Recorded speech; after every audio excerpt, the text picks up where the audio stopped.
Muy bien. Pues vamos a hacer la oración inicial en el nombre del Padre, del Hijo, del Espíritu Santo. Amén. Señor Jesús, aquí estamos con todo lo que hay en nuestro corazón, con todos nuestros pendientes y preocupaciones, dolores, alegrías. Te pedimos, ahora que fue tu fiesta del Sagrado Corazón, que escuches todo lo que traemos nosotros en nuestro corazón y te pedimos que nos ayudes a acercarnos más al tuyo, que nos enseñes a unirnos, a confiar en tu corazón, en tu ternura, en todo tu amor, que nos ayudes a encontrar la paz, la tranquilidad, el camino del amor en toda circunstancia, a pesar de todo lo que pase adentro de nosotros y afuera.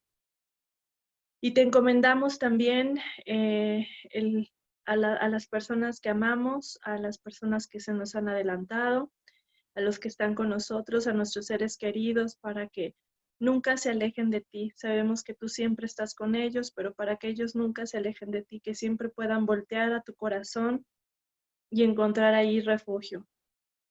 Padre nuestro que estás en el cielo, santificado sea tu nombre. Venga a nosotros tu reino, hágase, Señor, tu voluntad en la tierra como en el cielo. Danos hoy nuestro pan de cada día, perdona nuestras ofensas, como también nosotros perdonamos a los que nos ofenden. No nos dejes caer en la tentación y líbranos del mal. Amén. Amén. Dios te salve María, llena eres de gracia, el Señor es contigo. Bendita eres entre todas las mujeres y bendito es el fruto de tu vientre, Jesús. Santa María, Madre de Dios, ruega, Señora, por nosotros los pecadores, ahora y en la hora de nuestra muerte. Amén.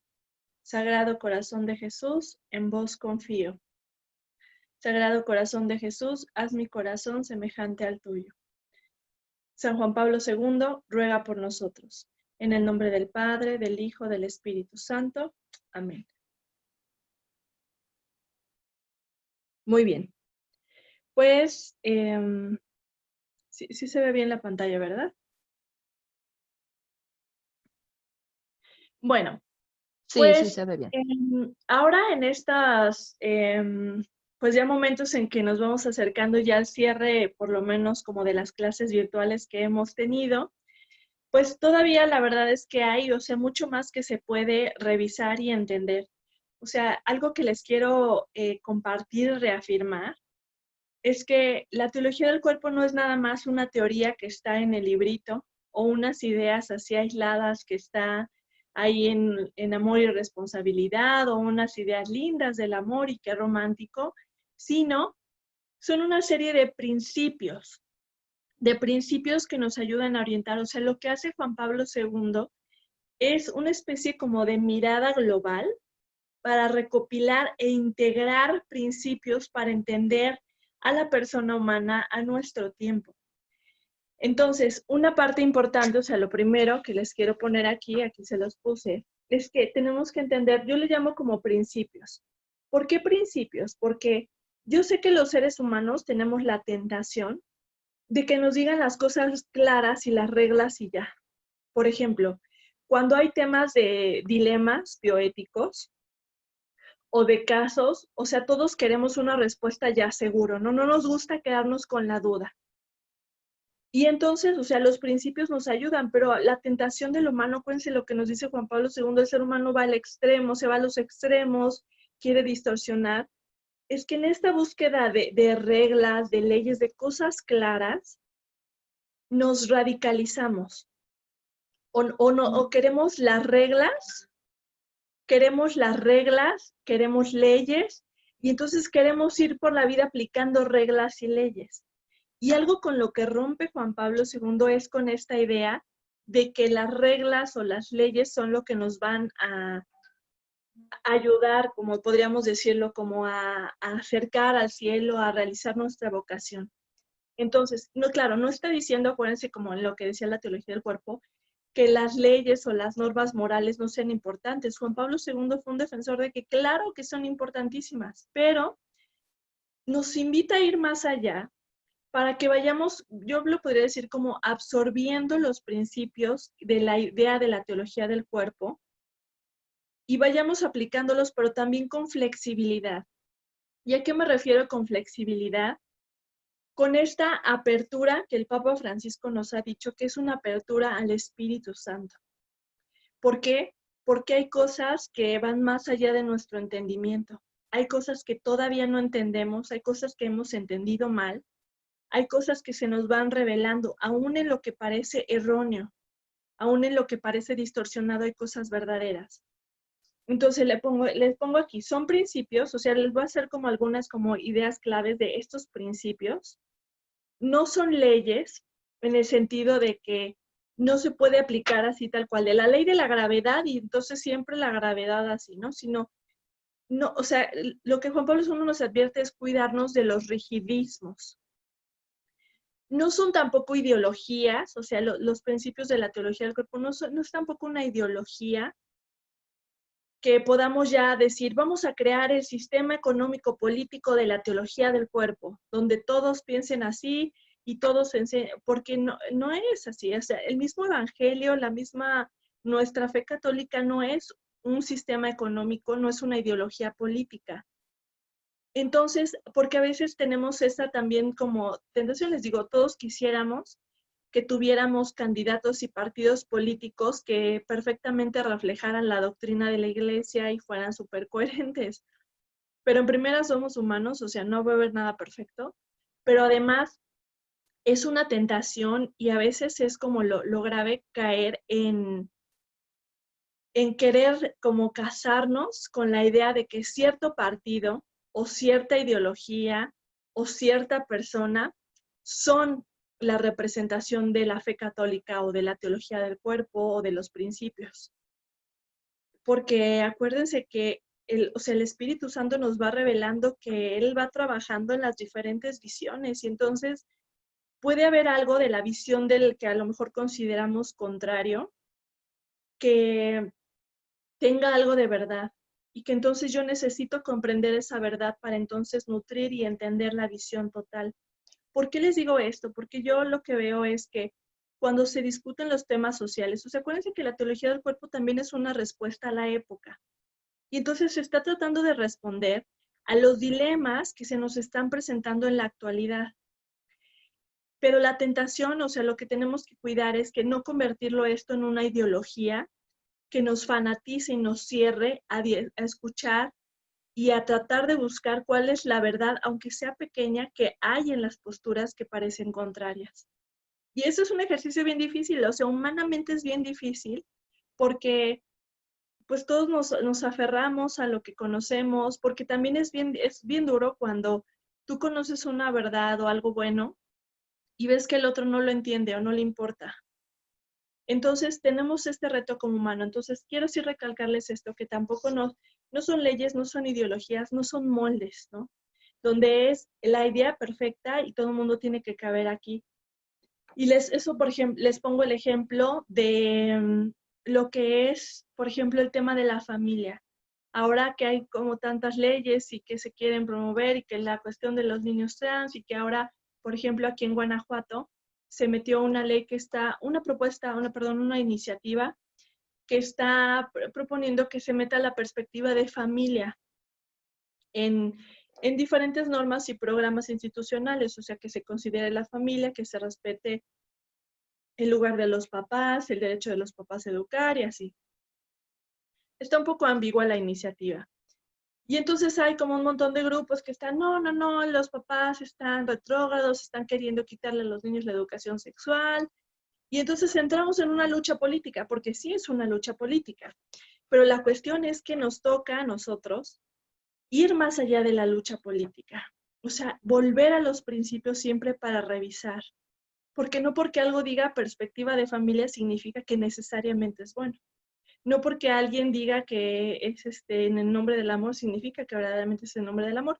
Y no es que nosotros nos vayamos a convertir en los jueces de todo el mundo, sino que yo lo siento como si Juan Pablo II lo que nos dio es un mapa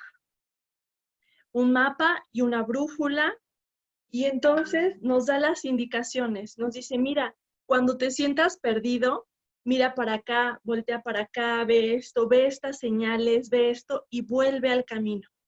Cuando nos sintamos perdidos como humanidad, y esto lo digo porque yo sé que a veces la sensación que genera la teología del cuerpo es de que, ¿qué? Así como un tornado de, es que lo entiendo, pero no lo entiendo, es que lo sé y lo vi en la clase, o lo estudié, o lo vi en un video, pero no sé cómo explicarlo, o no lo entiendo del todo, o todavía tengo muchas dudas, o luego viene un tema y te cuestiona, y, ay, pero es que yo estaba tan seguro y ahora tengo dudas. O sea, si se sienten así, qué bueno, es normal. A todos nos pasa, a mí también me pasa. ¿Por qué? Porque lo que es lo que les digo, tenemos un mapa. No son, o sea, la teología del cuerpo no son las tablas de la ley que nos dicen toda la verdad absoluta y plena y ya, sino es un mapa que nos orienta a pensar. Entonces, ¿qué nos dice este mapa? ¿Qué principios? Lo que nos dice primero es que es una visión del ser humano. O sea, la teología del cuerpo está proponiendo una manera de entender lo humano. ¿Quiénes somos? ¿A dónde vamos? ¿Por qué fuimos creados? ¿Por qué somos como somos? ¿Por qué tenemos? ¿Cuál es nuestra misión?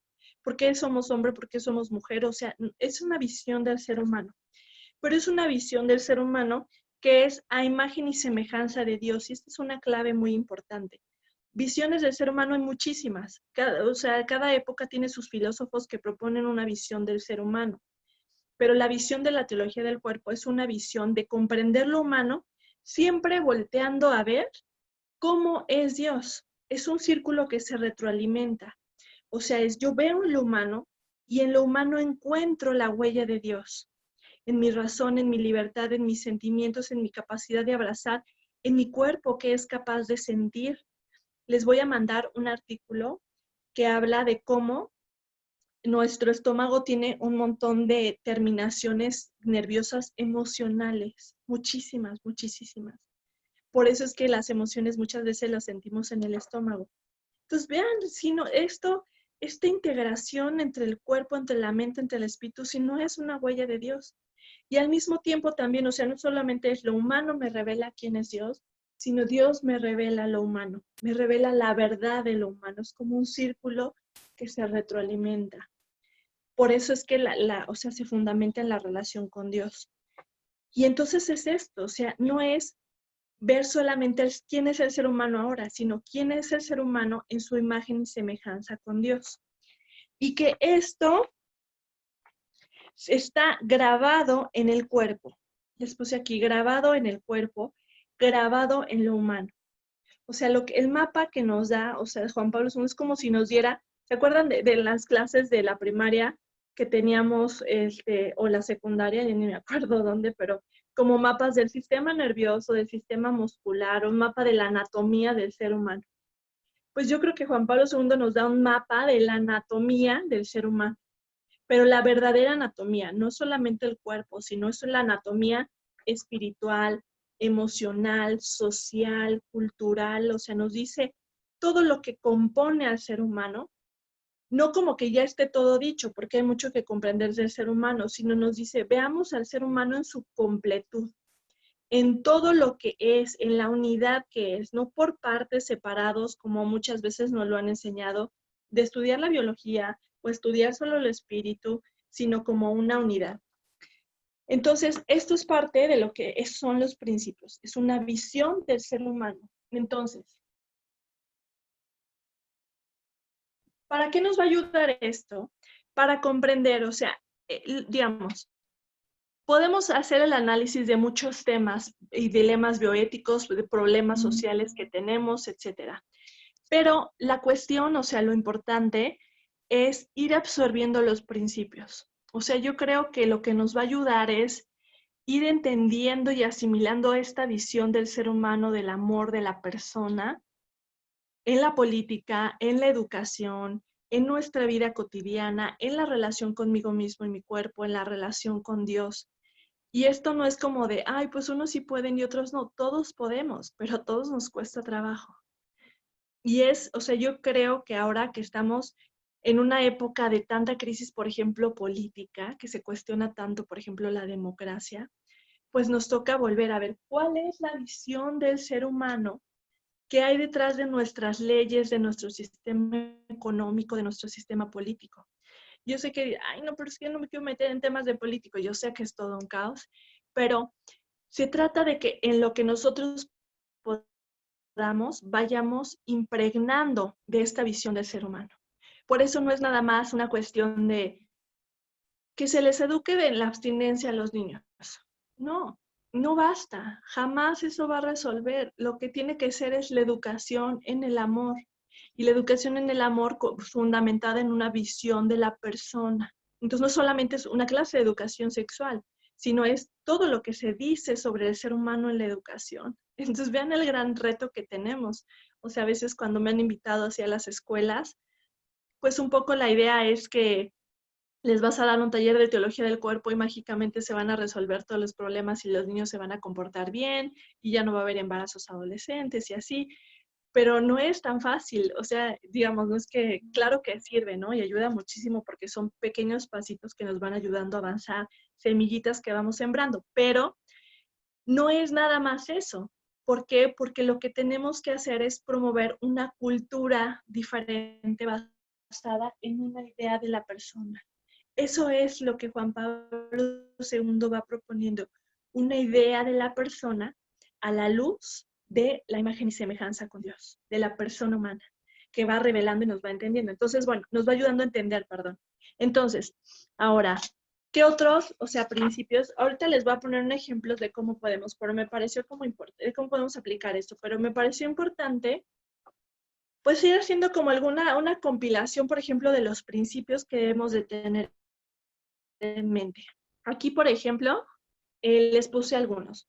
El primero, la unidad. O sea, ¿cuáles son estos principios bajo los cuales entendemos a la persona?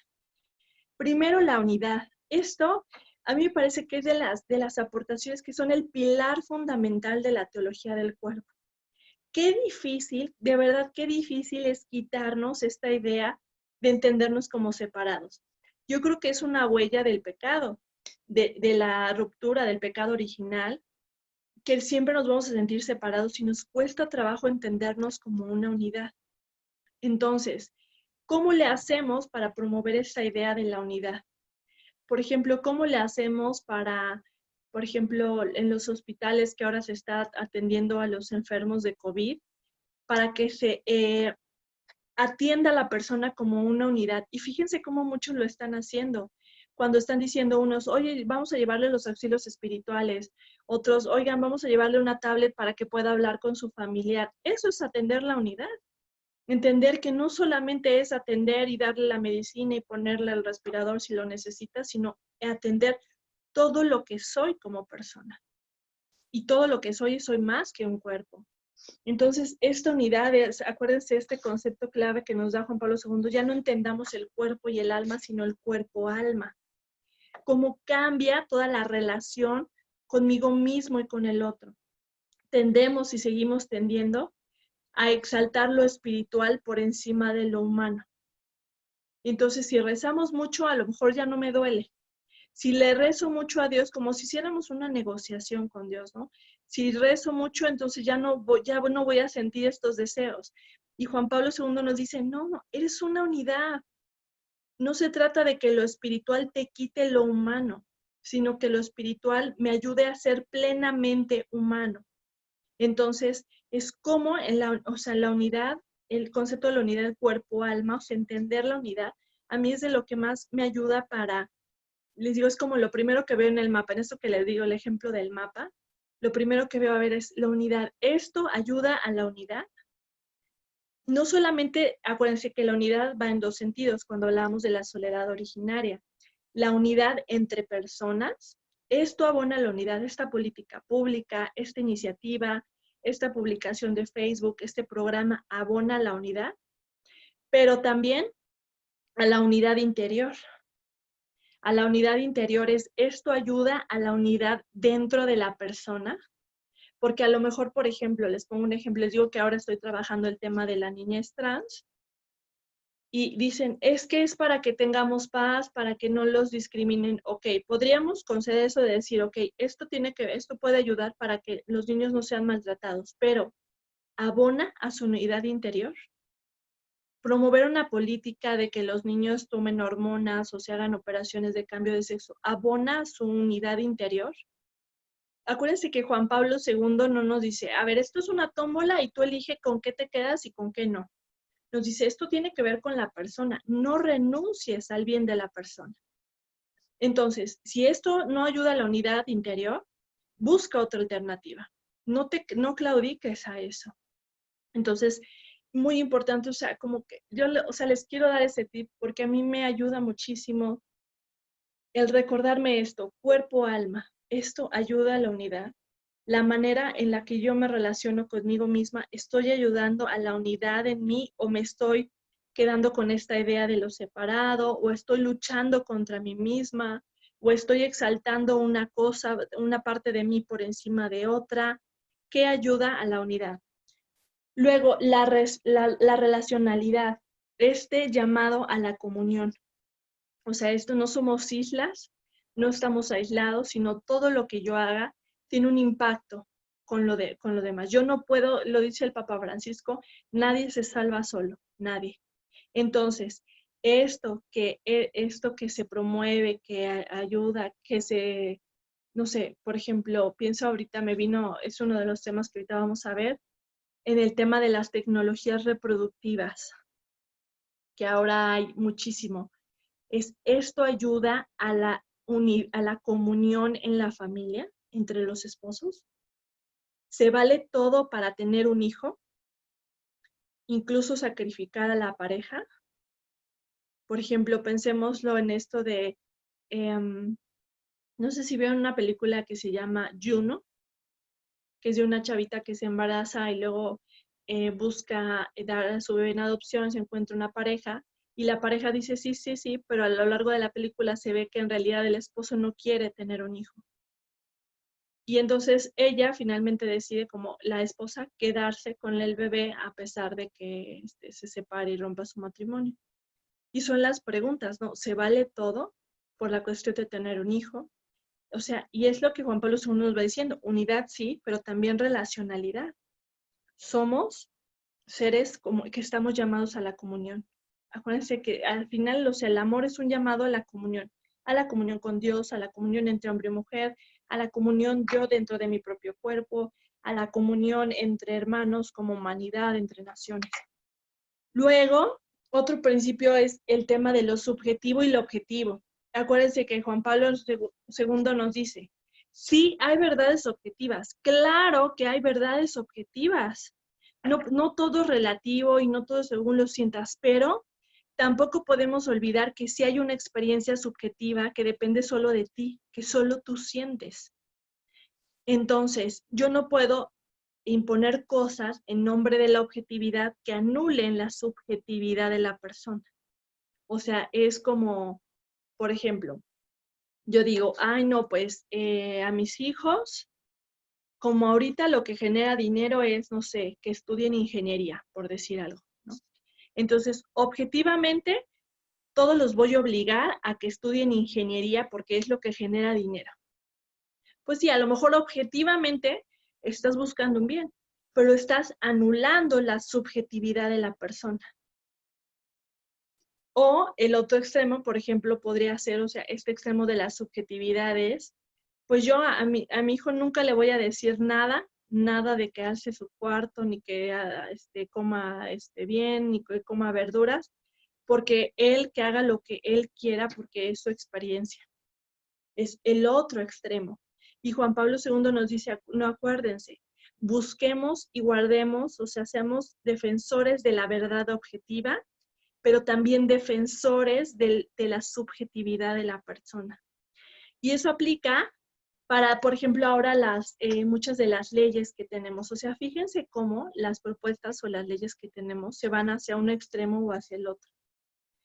El otro día leía una propuesta que se hizo hace algunos años en el tema de familia, que decía, a ver, solamente la familia la podemos reconocer como papá, mamá e hijos.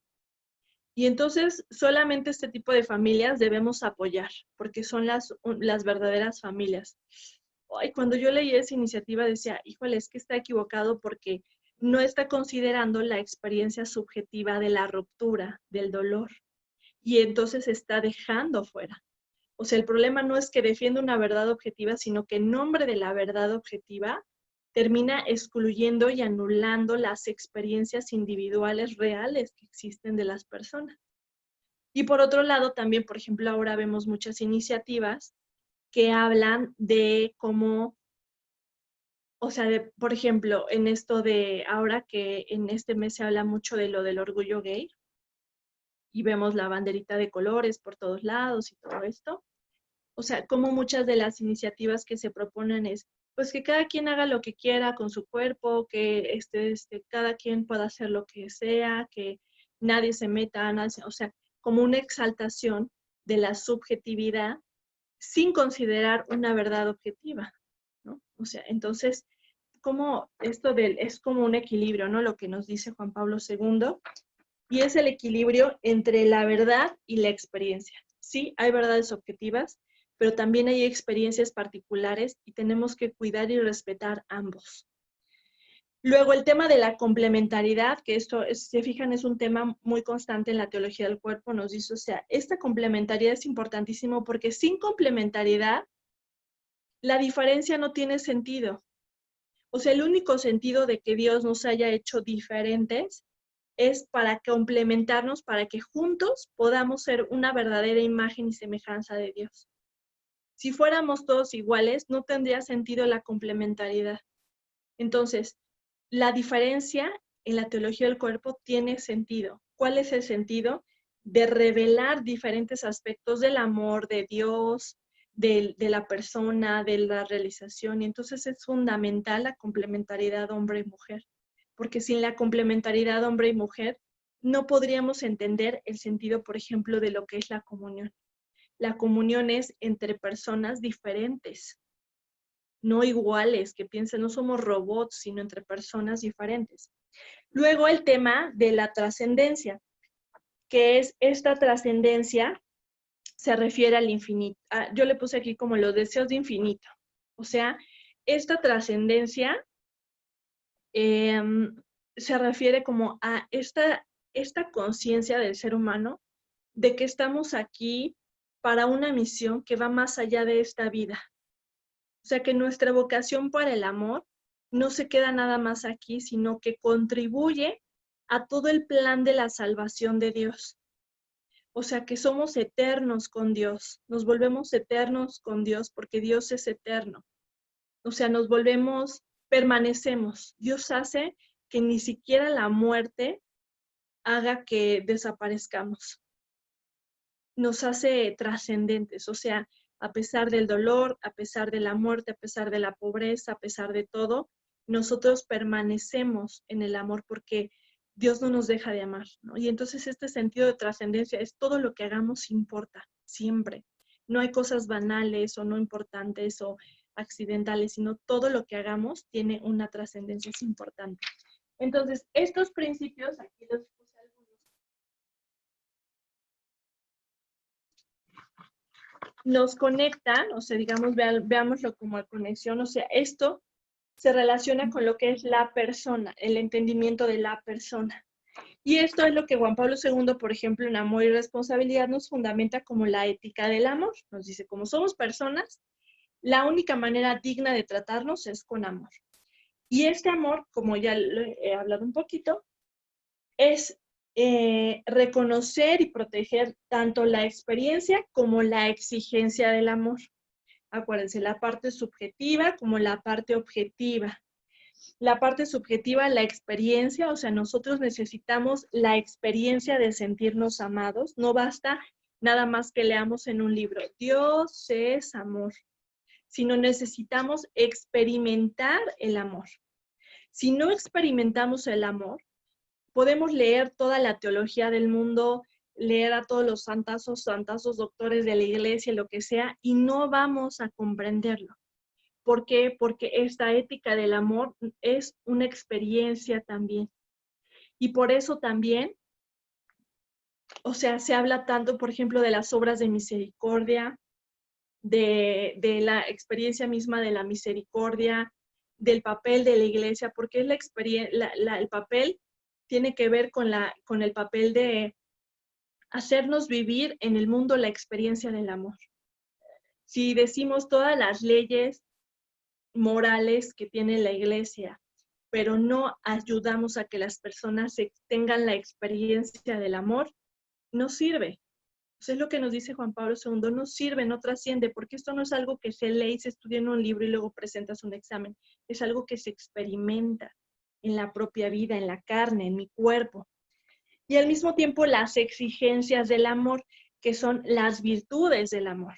No es solamente sentir como acá, sino es sentir y hacer, un deber ser. Entonces, el amor es exigente, sí, porque entonces ya, así que qué padre que te sientas amado, pero ahora, ¿qué te toca hacer para amar? Hay cosas que son amor y hay cosas que no son amor. No todo se vale, no todo se puede guiar por el sentimiento. Lo que hemos visto en Amor y Responsabilidad, que Juan Pablo II, o sea, el sentimiento no es la guía, porque es solamente una de las caras. Sentir bonito no es una guía de amor, no es garantía de amor, sino es la exigencia, el deber ser, lo que podemos hacer en el amor, lo que hace como el complemento, lo que hace verdaderamente el amor. Entonces, esto lo voy a pegar acá.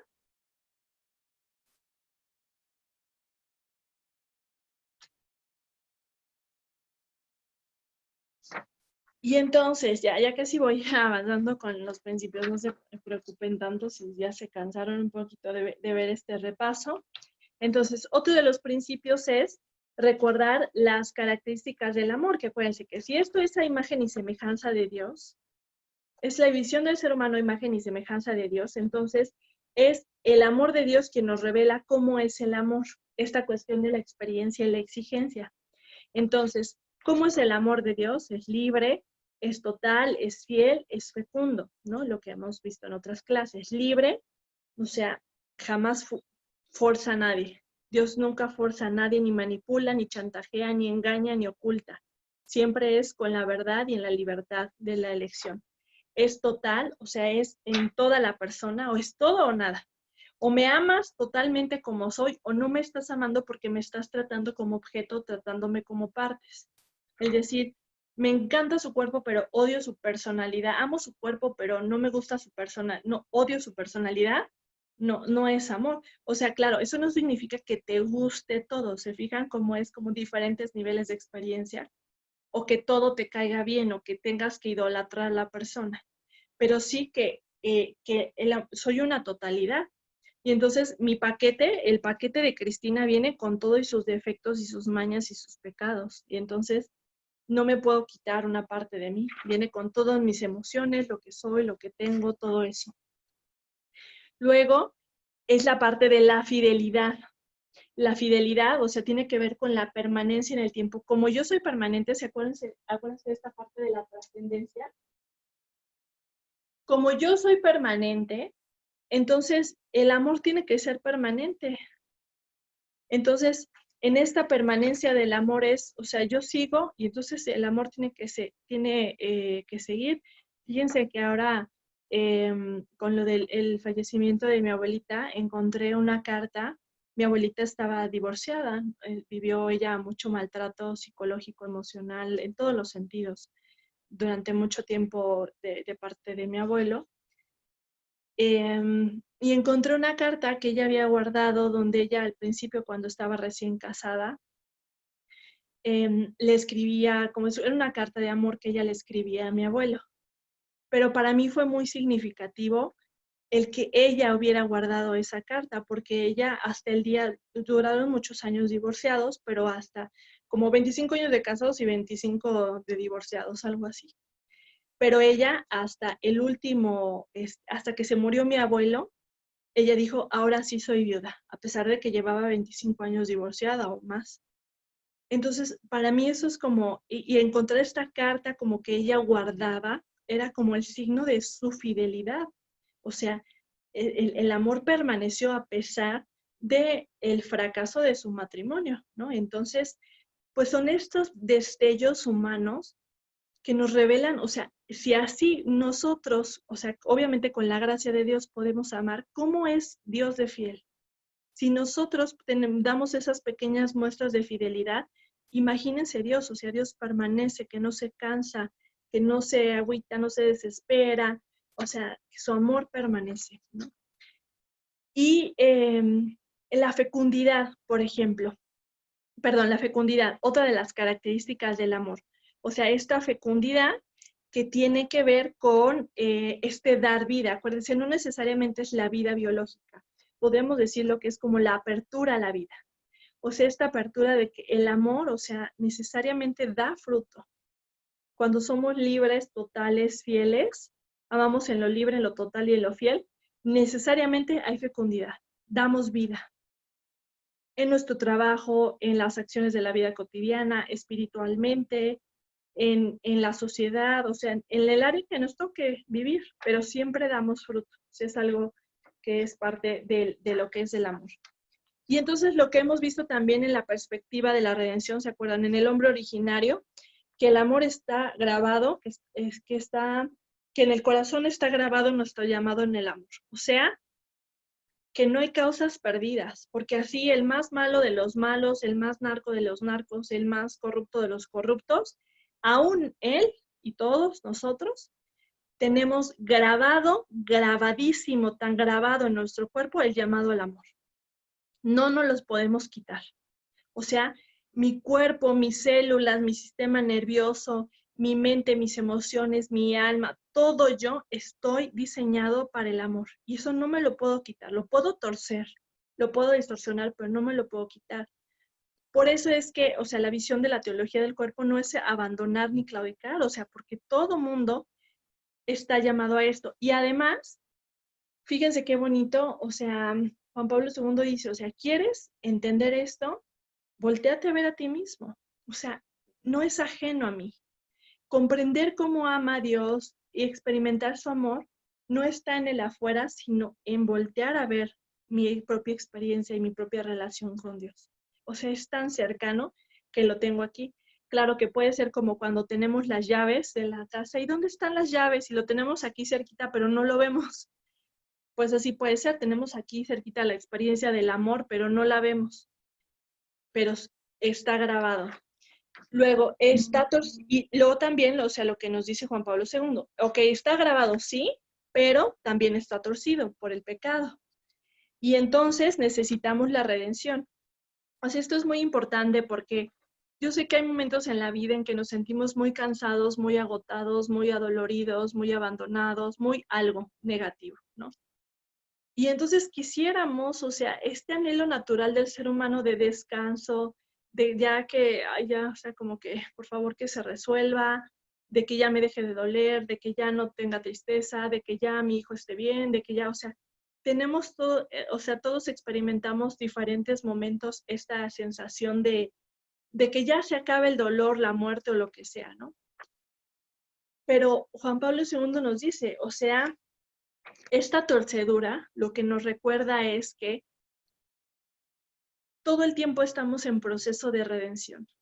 O sea, quisiéramos soluciones mágicas, pero no hay soluciones mágicas, sino todo el tiempo nos estamos convirtiendo un poquito si nos dejamos convertir. Dios siempre está poniendo los medios para que podamos convertirnos un poquito. Y entonces eso implica que nunca vamos a estar totalmente satisfechos en esta vida. Y eso es algo importante. O sea, la teología del cuerpo no es una poción mágica que te tomas y te sientes feliz para siempre. Igual nos duele, igual sentimos tristeza, porque esto es lo humano, es lo que nos dice Juan Pablo II. Pero lo que da la teología del cuerpo es la visión y la esperanza para dejar que esto nos ayude a destorcer aún lo negativo, el dolor, las tentaciones, la muerte, lo terrible, lo feo, lo incómodo, ayuda a destorcer el corazón. Entonces, esto se los digo es muy importante porque fíjense cómo los seres humanos tenemos la tentación de poner en el afuera las soluciones. De cuando ya tenga esto me voy a sentir feliz. Cuando idealizamos, se llama idealización. Cuando tenga tal situación, cuando se resuelva, ya voy a estar en paz. Y con lo que nos dice Juan Pablo II, si sentimos que queremos más, que seguimos teniendo sed de Dios, qué bueno. Eso es algo bueno. Significa que seguimos en la búsqueda. Y entonces, También tenemos momentos de más que tenemos sed de Dios o momentos donde nos sentimos insatisfechos porque es parte del camino, es parte de este proceso de ir distorsiendo. Y finalmente, que en el corazón, o sea, tenemos este anhelo de infinito, o sea, que sabemos que estamos hechos para algo más. Entonces, déjenme ponerlo aquí.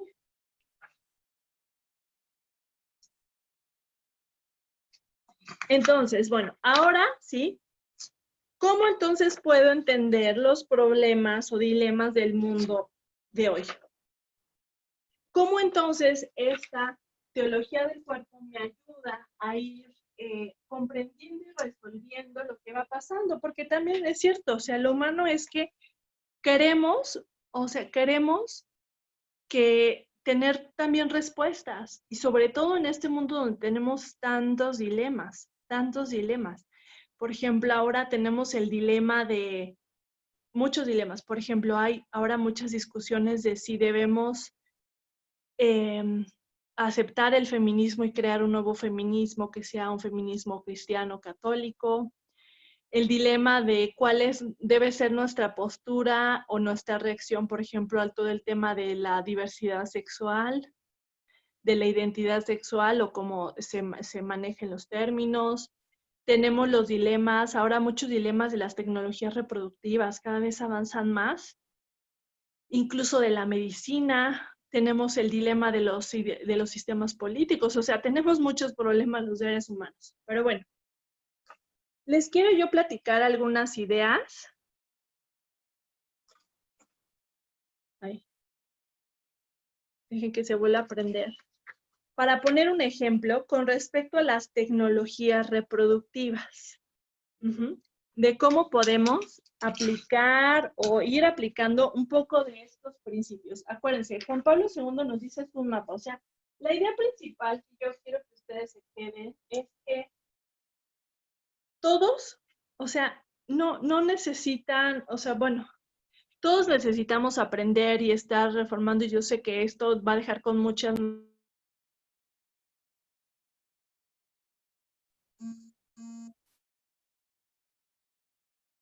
Ay, perdón, es que entró una llamada. Sí se sigue escuchando, ¿verdad? Bueno, espero que sí. Entonces, Sí, Cristi, sí. Muchas gracias. Sí, perfecto, Cristi, perdón. Te escuchamos bien. Ok. Entonces, o sea, la idea que a mí me parece muy importante es que esto es accesible para todos. Todos podemos entender estos principios, por lo mismo de que nos dice Juan Pablo II que está grabado. O sea, esto no es un conocimiento que solamente los seleccionados por Dios espiritualmente, porque son súper santos, sino esto es, el Juan Pablo II en lo que insiste es, esto está grabado aquí, todo esto está grabado aquí, ya lo traemos, aquí está. Solo hay que aprender a verlo, a distorcerlo, a aprender este lenguaje. Entonces, la idea que yo les quiero, o sea, que quiero como resaltar es que todos podemos, todos, y más cuando hemos estado también juntos hemos estudiado estos temas, entender y dar respuesta a los dilemas y problemas de afuera y también de nuestra vida con estos principios de la teología del cuerpo. O sea, cuando nos sintamos perdidos, cuando haya cosas que nos cuestionen, ahora con las nuevas generaciones que nos cuestionan cosas súper fuertes, volvamos al mapa. Volvamos al mapa. Al ratito les mando una foto de estos para que también los puedan ver, porque a lo mejor de aquí se ve muy lejos. Pero volvamos al mapa de qué principios nos da Juan Pablo II. Y eso es importantísimo.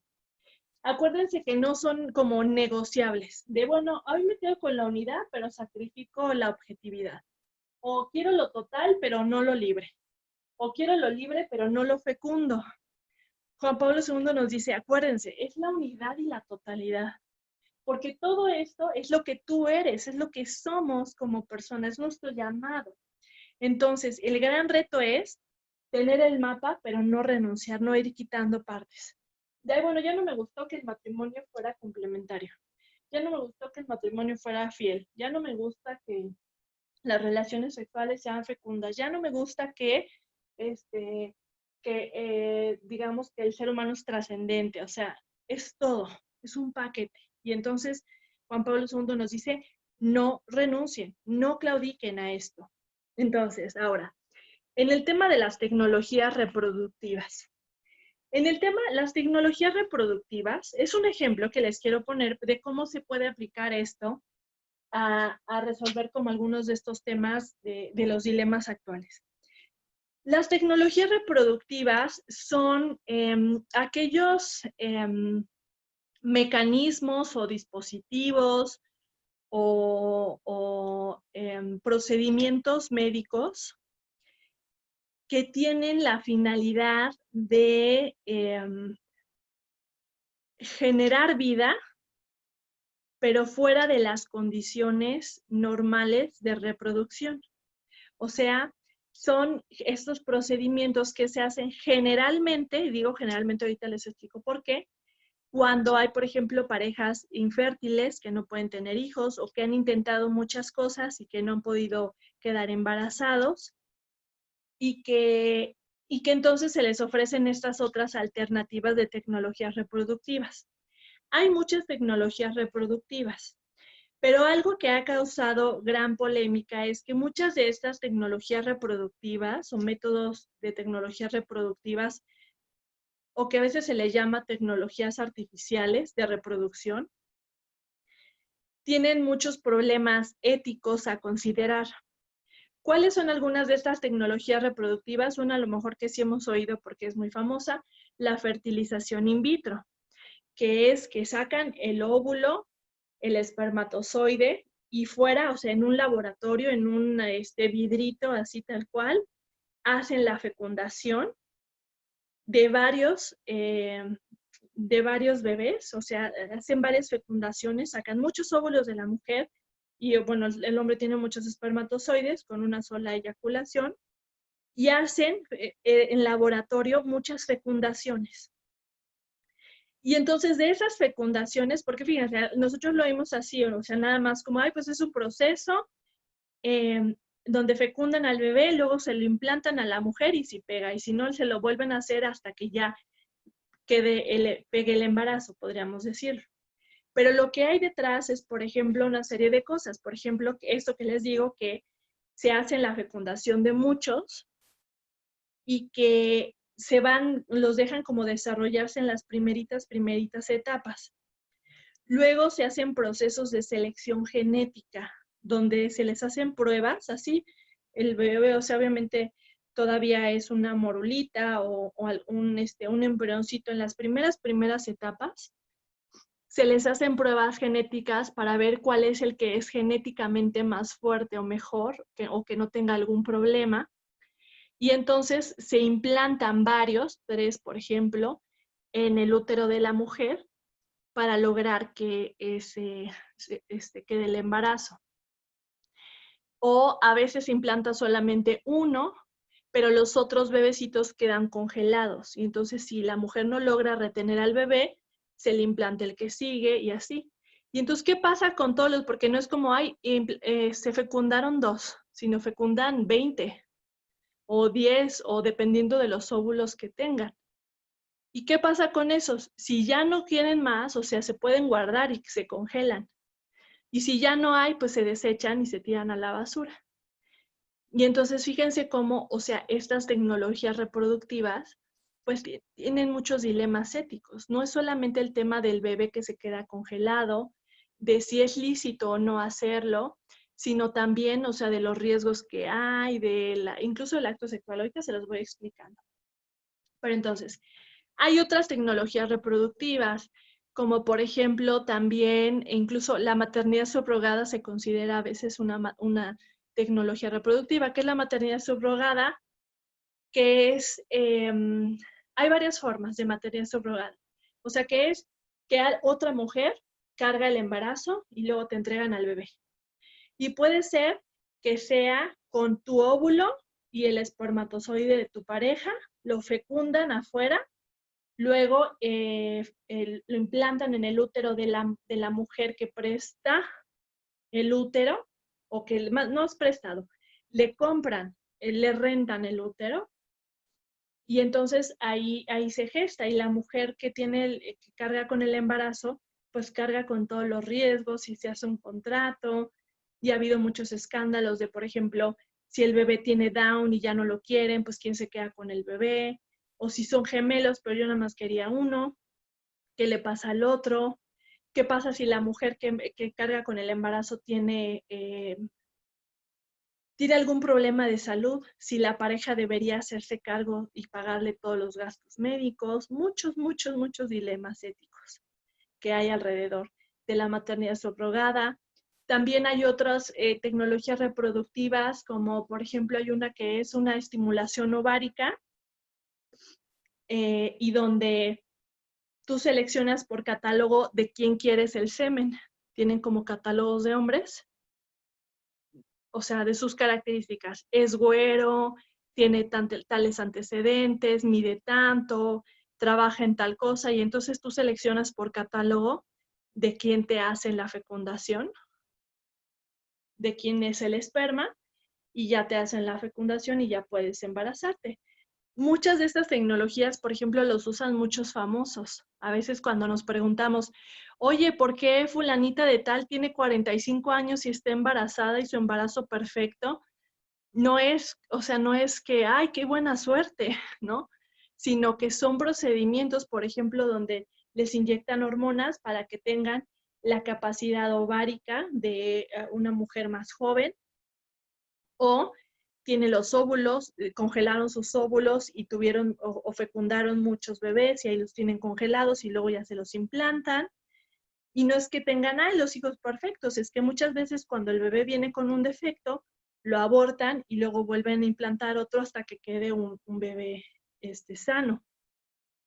Muchas de las tecnologías reproductivas son las que se usan, por ejemplo, para la maternidad subrogada, o sea, esto de que hay Ricky Martin adopta bebés así, pues los adopta a través de estos medios, comprándole o explotando mujeres pobres, porque siempre esto se dirige también a mujeres pobres, para que carguen el embarazo y él compre el bebé. O sea, suena horrible así, no suena muy romántico como no lo ponen, pero ese es el procedimiento. Entonces, ¿qué nos puede? O sea, esto les platico como de manera general. Hay muchas otras tecnologías reproductivas. Bueno, algo importante es que no todas las tecnologías reproductivas son éticamente malas o éticamente incorrectas. O sea, no es que una pareja que vaya a una clínica de fertilidad va a hacer necesariamente algo malo. El problema es que no se les explica a las personas lo que implica. Y se les dice, no se les dice, es que aquí tengo 5 bebés congelados y entonces te voy a poner uno. Se les dice que son un montón de células, que ahí no hay vida, que no pasa nada. O sea, hay muchos engaños en torno a esto. Permítanme tantito.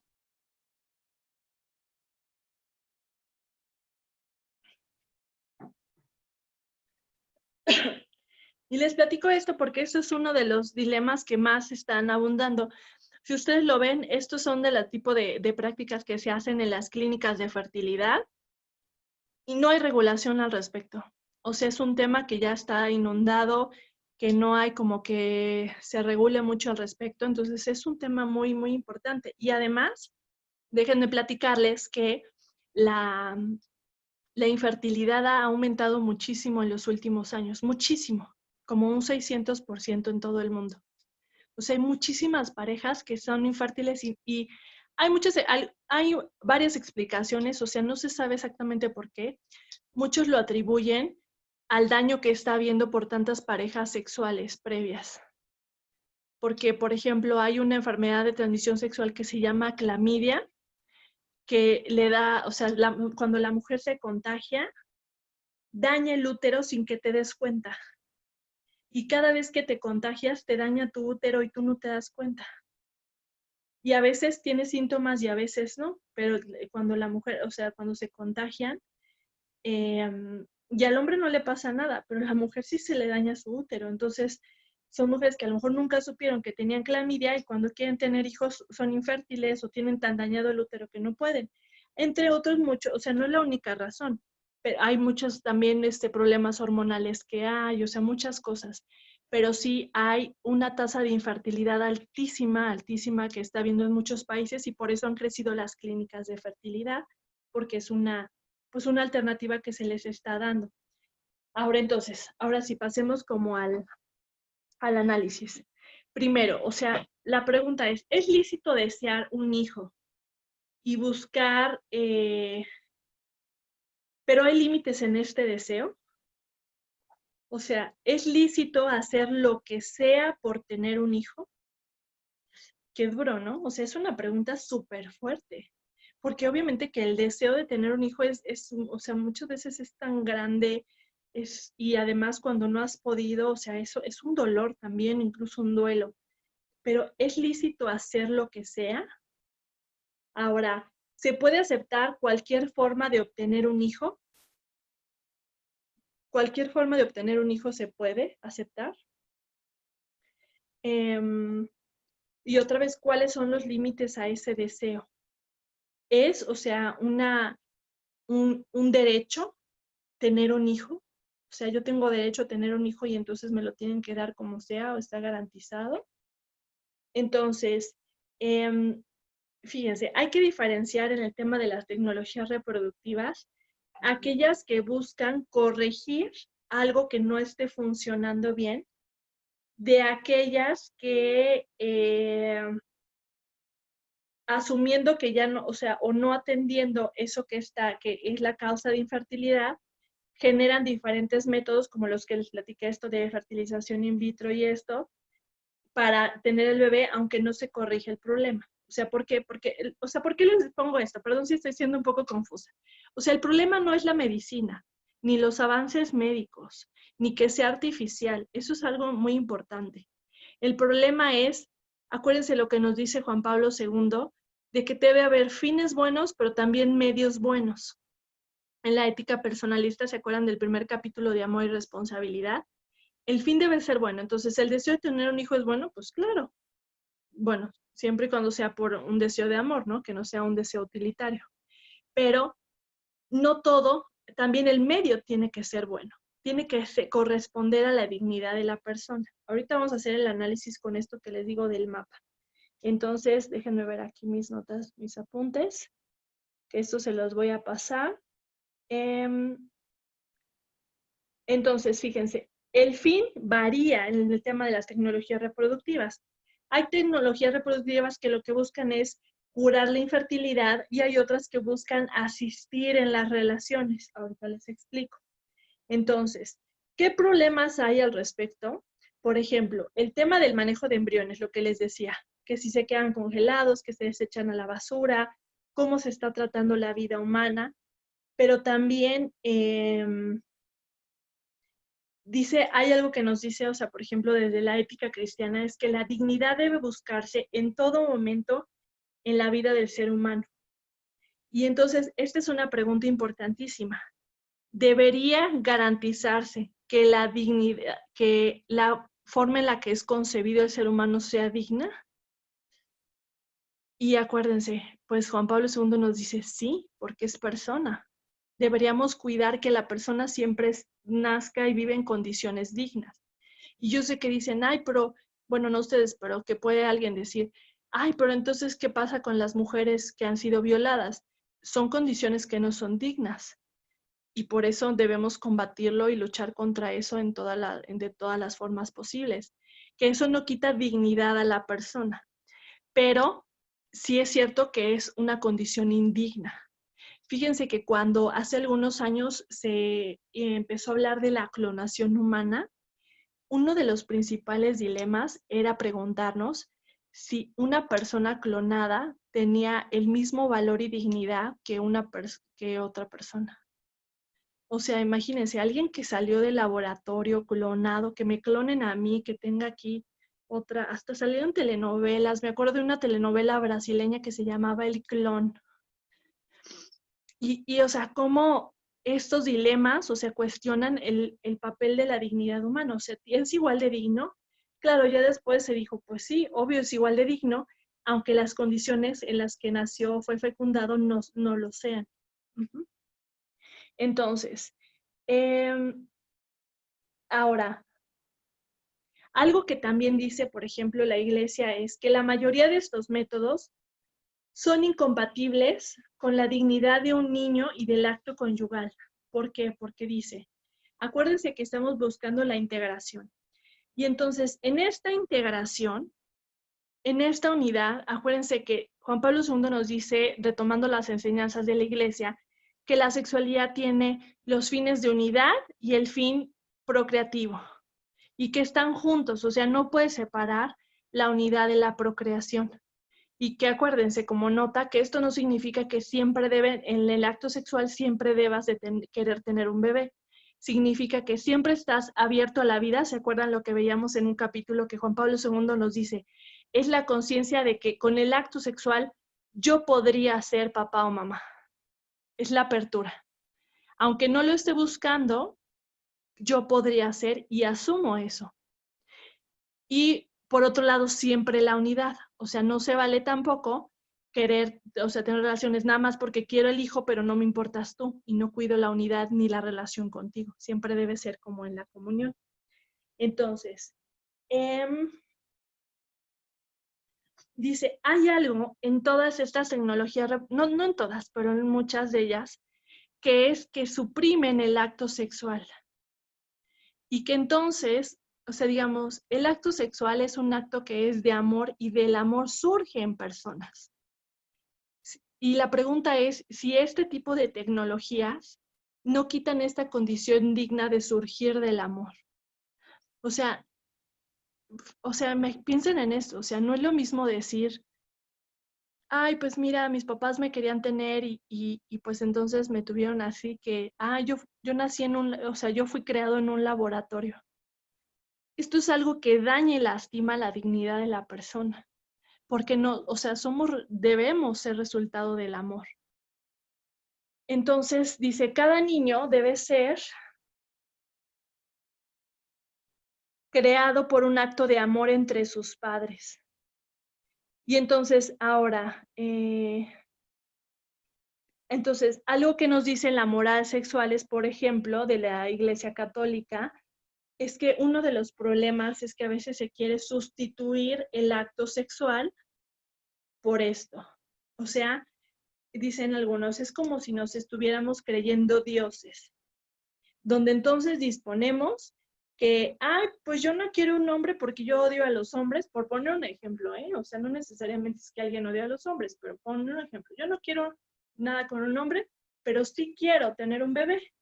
Entonces acudo a estas tecnologías reproductivas para saltarme la naturaleza, para saltarme el acto conyugal, para entonces tener un bebé. Pues dicen, esto es jugar a, como les digo, a fragmentar. Y muchos dicen, o sea, es incluso como jugar a ser dioses, a querer decir, ay no, Dios, tu plan no me gustó, yo nada más quiero esta parte, pero esta parte no la quiero. Yo no quiero la unidad, yo nada más quiero el bebé. O al revés, por ejemplo, en la cultura anticonceptiva es, yo quiero la unidad, pero no quiero el bebé, ¿no? O sea, ambas son fragmentaciones y visiones incompletas. Entonces, y acuérdense que si Juan Pablo II nos dice que el acto sexual es un acto que es imagen de Dios, del amor entre Cristo y la Iglesia, del amor entre el Padre, el Hijo y el Espíritu Santo, y que los esposos están reflejando cada vez que se unen sexualmente en el amor, están reflejando esta cara de Dios, pues entonces, o sea, ¿cómo entra esto de la tecnología reproductiva? Entonces, dice, bueno, aquí en las notas dice, divorcia el amor de la verdad del cuerpo. Y entonces dice, así como la anticoncepción trata de hacer el amor sin hacer bebés, la fertilización artificial y la inseminación artificial hacen bebés sin hacer el amor. O sea, fragmenta una naturaleza de la sexualidad que es la unidad y la procreación. Ahora, esto es de manera general lo que podemos encontrar en el catecismo de la Iglesia Católica. Rápidamente, porque no los quiero cansar tanto, ¿qué podríamos ver a la luz de este mapa que nos dice la teología del cuerpo? Voy a tratar de acercarme así. ¿Qué podríamos ver? Podríamos ver, por ejemplo, a ver, esto de las tecnologías reproductivas ayuda a la unidad entre los esposos. Y esa es una de las cosas que dice la iglesia. No ayuda a la unidad, porque te da la fantasía de que puedes tener bebés y jugar con ellos así, sin el acto conyugal, sin la inclusión de la pareja, sin el sanar. Claro, les digo, esto no está condenando todos los métodos que hay para tratar la infertilidad. Tratar la infertilidad es lícito, claro. Que hacer todos los medios médicos que sean dignos de la persona para tratar de tener un bebé, claro que es lícito. Tratar de sanar el cuerpo, de buscar alternativas o incluso otras como la adopción, claro que son lícitas. Lo que están diciendo es, lo que no es lícito es querer fragmentar lo que somos y querer tomar lo que sí quiero y lo que no. Sí, no sé si se entiende ese punto. Esto ayuda, las tecnologías reproductivas ayudan a la relacionalidad, ayudan a crear comunión, contemplan el aspecto subjetivo y respetan el aspecto objetivo. A lo mejor sí, contemplan lo subjetivo, que es el deseo muy fuerte que pueden tener de tener un bebé, pero no respeta el objetivo porque entonces no respeta la verdad objetiva del valor de la vida humana o del valor del acto conyugal o de la importancia del amor. Promueve la complementariedad o respeta la complementariedad, ayuda a la trascendencia. En el tema de la persona, o sea, es una ética que corresponde al amor, corresponde a la persona. Esto dignifica a la persona, o sea, las tecnologías reproductivas nos garantizan que tendremos una sociedad mejor. Algo que a mí, o sea, me impactó muchísimo fue este tema de cómo se selecciona genéticamente los embriones mejores. O sea, esto es eugenesia. Es la misma eugenesia que hacían los nazis. Deseleccionaban al que genéticamente era mejor y al enfermo, al débil, al menos capaz, órale, muerte.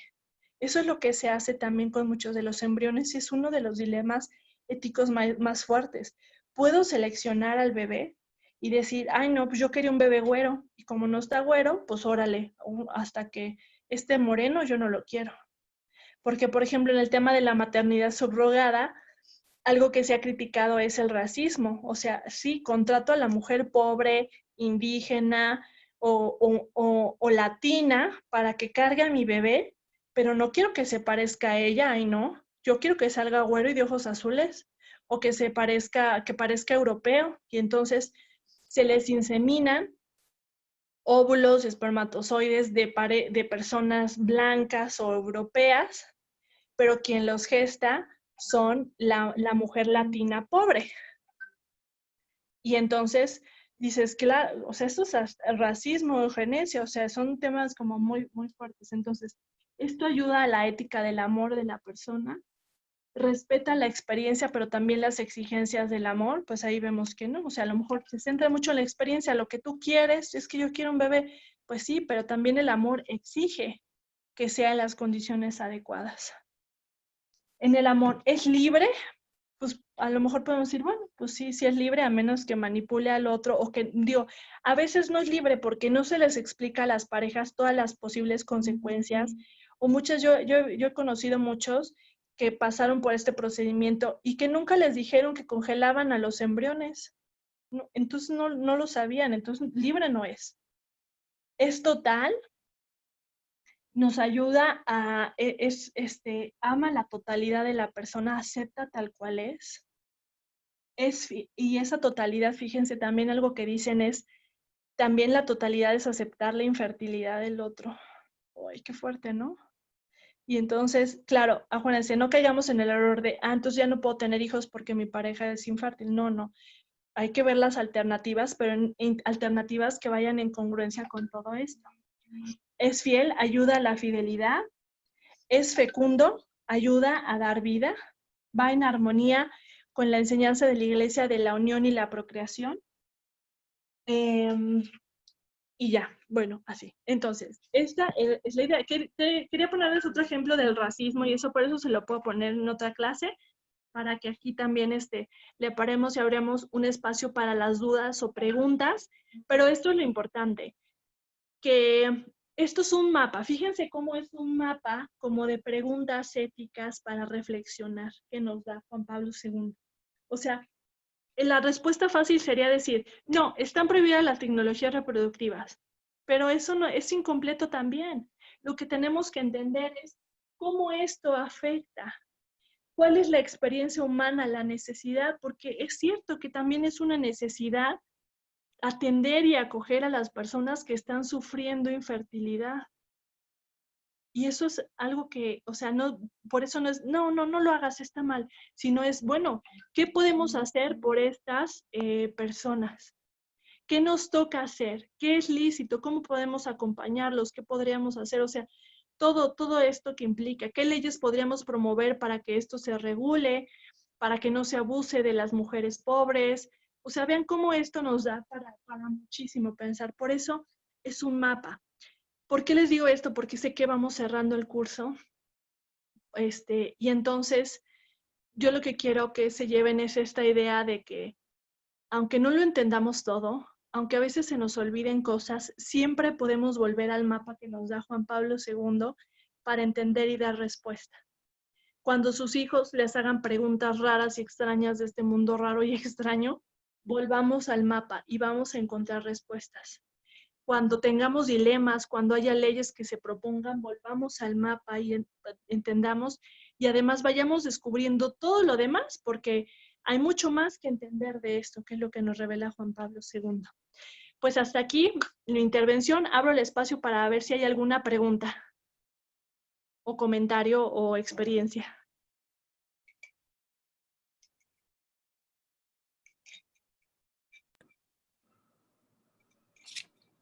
Cristi, Pues yo más... Perdón, sí, perdón. adelante. No, adelante. No, tú primero, ¿no? Tú primero. Tú, porfa. No, tú. No.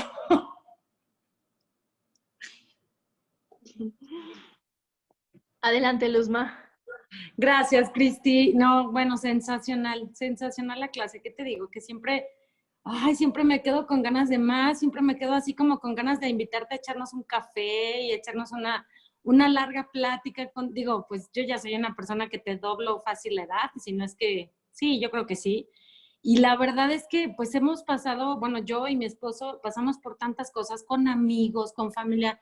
Tenemos un par de amigos que se hicieron tratamientos, tenemos amigos que adoptaron bebés, entonces, y en su momento, de verdad, pues eres tan joven que, bueno, tan joven e ignorante en mi caso, que pues que no, como que no me daba algo, fíjate, algo no me checaba cuando me platicaban, es que me voy a hacer in vitro, algo no me sonaba, algo sentía, como tú dices, es algo que ya tienes en tu interior, ¿no? Aunque no lo sepas realmente y no tienes la sabiduría y la iluminación real, pero algo a mí me decía, es que no, a mí no me late. Y yo siempre pensé, si yo no puedo tener bebés, pues porque yo tengo nada más un ovario, entonces, bueno, cabía la posibilidad de que no pudiera, tuve un quiste y bueno, y yo nunca pensé en esa opción.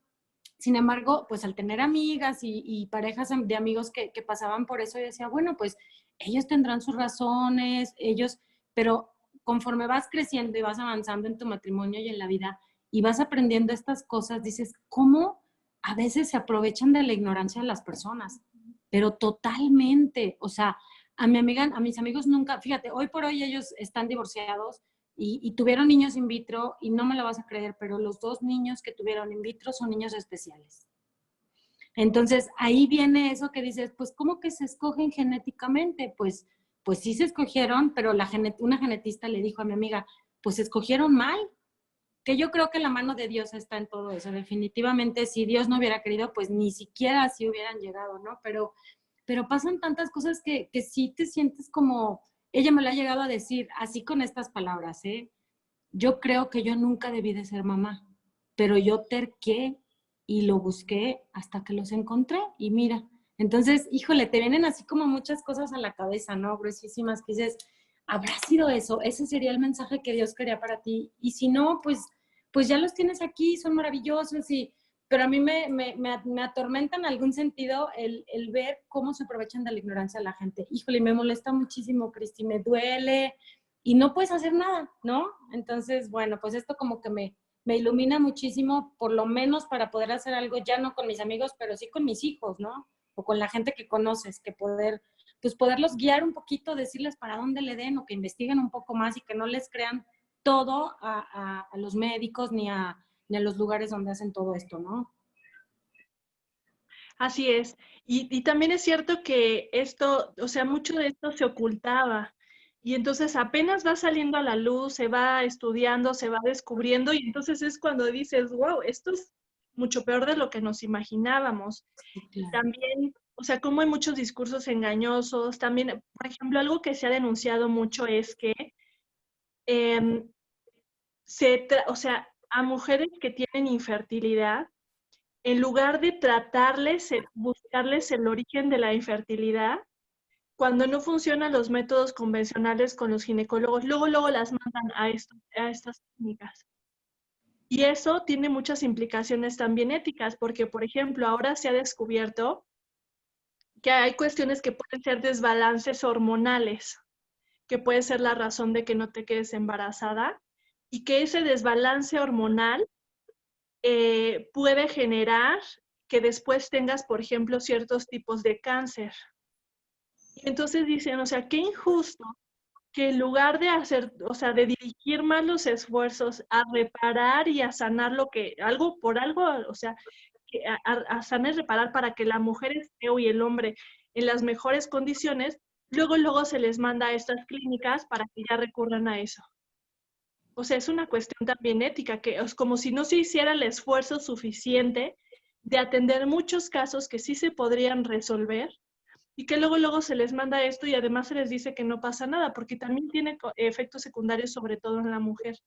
Entonces, sí es un tema muchísimo, porque no es solo un tema de la pareja, sino es un tema que, como dices, del engaño, del mercado, de todo lo que, o sea, se abusa de muchas formas y que hay Claro. muchas, yo también he conocido, o sea, varios que dicen, híjole, si yo hubiera sabido antes que había alternativas, que tal cosa decía la iglesia, que esto no lo hubiera hecho.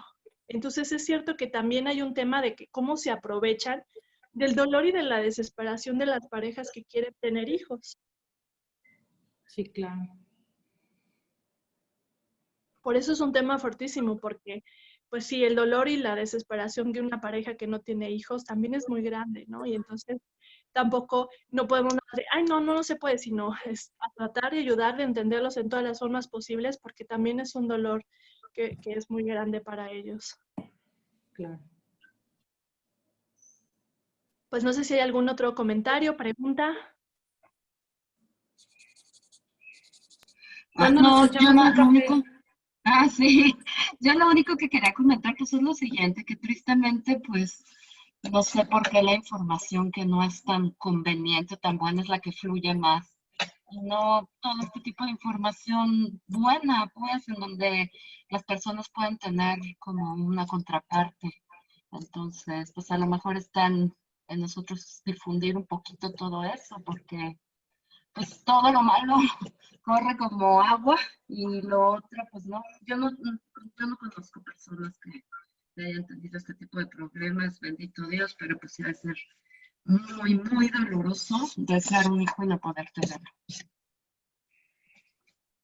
Sí, así es. O sea, hay muchas situaciones y yo creo que cada vez lo vamos a ver más porque les digo, algo está pasando que la infertilidad en el mundo está aumentando muchísimo en todos los países, ¿eh? Entonces, muchos, como les digo, lo asocian a esto de la cuestión de las conductas sexuales, pero puede haber también muchas otras razones. Incluso algunos hablan de hasta de la alimentación. Pero bueno, luego ya les platico un poquito más de todo eso, pero es un tema que cada vez va a ir creciendo más.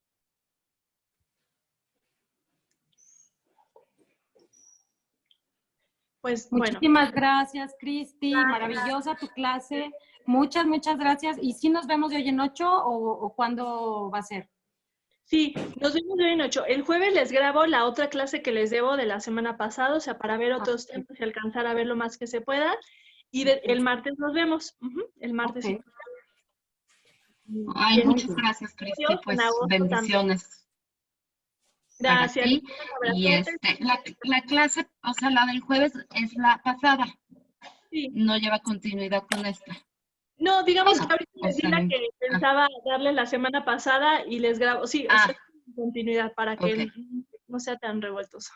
Ok, gracias, Cristi. Te mando un Que estés abrazo, muy bien. un beso grande. Muchas gracias. Les mando un abrazote. Gracias, Cris. Estamos en contacto. Besos, Edna. Saludos, gracias. Igualmente, bye. Bye.